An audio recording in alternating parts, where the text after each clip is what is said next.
Hello, welcome to our presentation. This is Yaprak speaking. I would like to start with our content. First of all, Justin is going to start with description of the systems. After that, Ryan is going to investigate methods. And finally, Sherry is going to give the compare contrast of the two observed systems and make a summary for us. Hi, my name's Justin. My team picked the production of cereal and flour from General Mills. We picked General Mills because they are an industry leader in cereal and flour, and also many other products.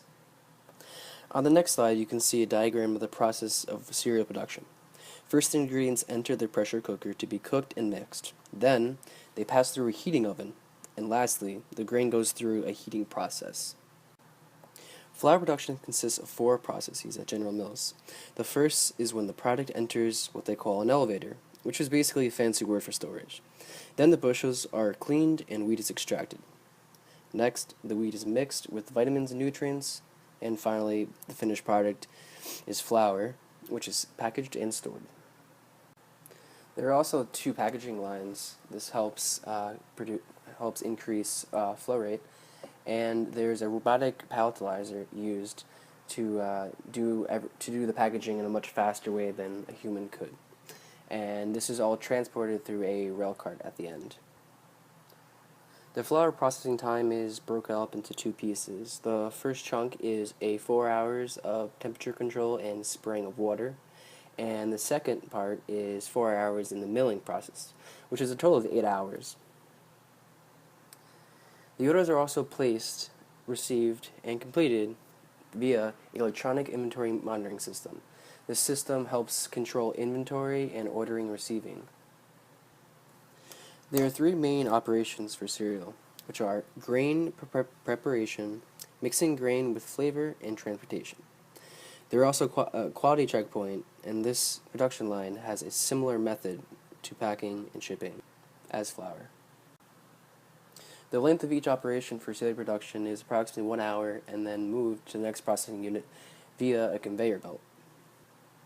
Also, the ordering and receiving General Mills follows a electronic inventory monitoring system, same as the flour system. Hello, my name is Ryan, and I'm going to give you some information on how effective these two production systems are, and also the similarities and dissimilarities in their activities.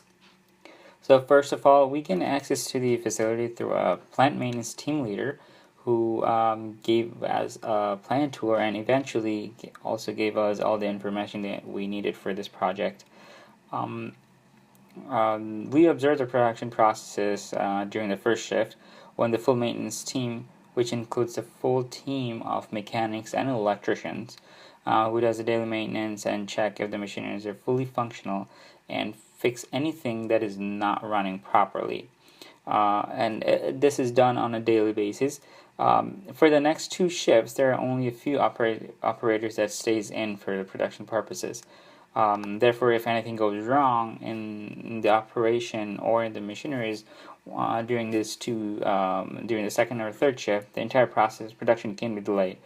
Since we did our observation during the first shift and all maintenance personnel were present during that time, production processes were taking place on a full pace, and any system failure would be fixed right away with a little delay, or times no delay at all in the production. But the production process could face severe breakdown if there is any machine failure during the second or third shift. So to deal with this type of adverse situation, General Mills schedules on-call employees during the second and third shift. So this is pretty much an overview of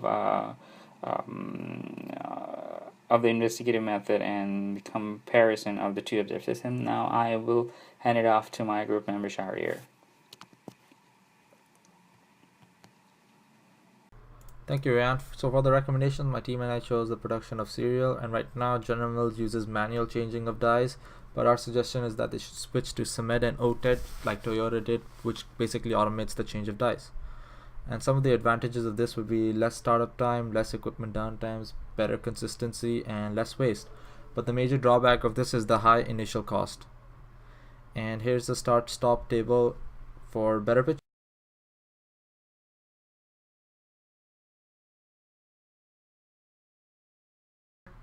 And the summary is that General Mills is a worldwide leading industry for producing consumer foods, but our team specifically looked at the cereal and flour lines, and basically they have many similarities, such as they both use inventory control system for raw materials and similar packaging and shipping methods.